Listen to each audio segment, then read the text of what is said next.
जब राजा फ्रक्शियर ने सिखों को पकड़ने के लिए इनाम घोषित किए। कुछ महीनों तक सिखों का शिकार किया गया, लेकिन अंत में सभी सिख जंगलों में चले गए। इस हालत में सिखों को ढूंढना मुश्किल हो गया। इसके बाद फ्रक्शियर ने सिख को पकड़वाने के लिए इनाम घोषित किए। सूचना देने वाले को 10 रुपए, सिखों को दिखाने के लिए 20 रुपए, सिखों को गिरफ्तार करवाने के लिए 25 रुपए और सिख का सिर काट कर लाने वाले को 100 रुपए इनाम देने की घोषणा की गई थी। लेकिन इसके बावजूद सिखों को ढूंढ पाना मुश्किल हो गया था। पहले बंदा सिंह की सेना में रहने वालों और उनके परिवारों का शिकार किया जाता था, लेकिन अब आम सिखों का भी शिकार शुरू हो गया। अब मुगल शासन में सिख शब्द का अस्तित्व ही नहीं था। सभी नानक भक्त पहाड़ों में चले गए। यह कठिन समय सिखों की परीक्षा का था। सिखों का जंगली जानवरों की तरह शिकार किया जा रहा था।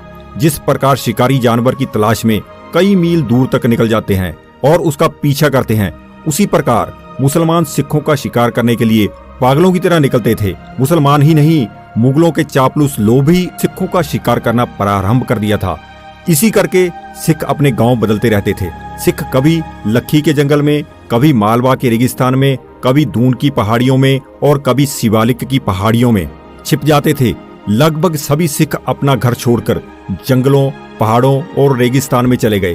कुछ सिख पंजाब के बाहर दूर दराज के क्षेत्रों में जाकर कठोर परिश्रम करके रोटी खाने लगे। कभी कभी सरकारी खजाने और शस्त्रों पर हमला किया और खजाना और गोला बारूद लूट लिया।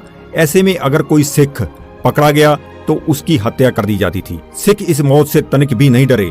वह भूख प्यास से मरने से अच्छा लूटमार करना ही समझते थे, क्योंकि यदि वह बच जाते तो अपने और अपने साथियों के लिए रोटी बारूद प्राप्त कर लेते थे, नहीं तो शहीद हो जाते थे। जब किसी सिख की माँ से यह पूछा जाता, तुम्हारे कितने बेटे हैं, तब वह जवाब देती थी, पहले 4 बेटे थे, अब 3 रह गए हैं, क्योंकि एक सिख बन चुका है। जंगलों में छुपने के समय भी सिखों को बहुत सी मुश्किलों का सामना करना पड़ा। ना पहनने के लिए कपड़े, ना सर छुपाने के लिए जगह। सिखों को आकाश के नीचे, खुले मैदानों में आकाश के नीचे भी बहुत कठिन दिन बिताने पड़े। वह जंगल में पाए जाने वाले फल और पत्ते खाकर जीवन बिता रहे थे। बिना सोए और भी मजबूत होते जा रहे थे। भूख, पीड़ा, बीमारी, उदासी, भय, घबराहट, अंधेरा, यह कई वर्षों तक ऐसा ही चलता रहा। लेकिन सिखों में साहस था, शौर्य था, संकल्प था, आशा थी।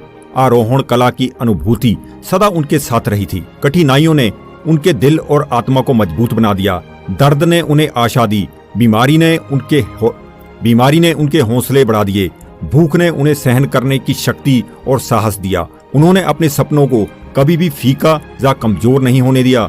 स्वतंत्रता, बेपरवाह जीवन, पहाड़ियों ने, अंधेरे रास्तों ने उनमें दृढ़ संकल्प पैदा किया। समय, धैर्य और अकाल पुरख में विश्वास पैदा करते हैं। शक्ति ने सिखों को कमजोर नहीं किया, बल्कि उन्हें कठोर बना दिया। बाधाओं को और जद्दोजहद को वह अपनी परीक्षा मानते थे।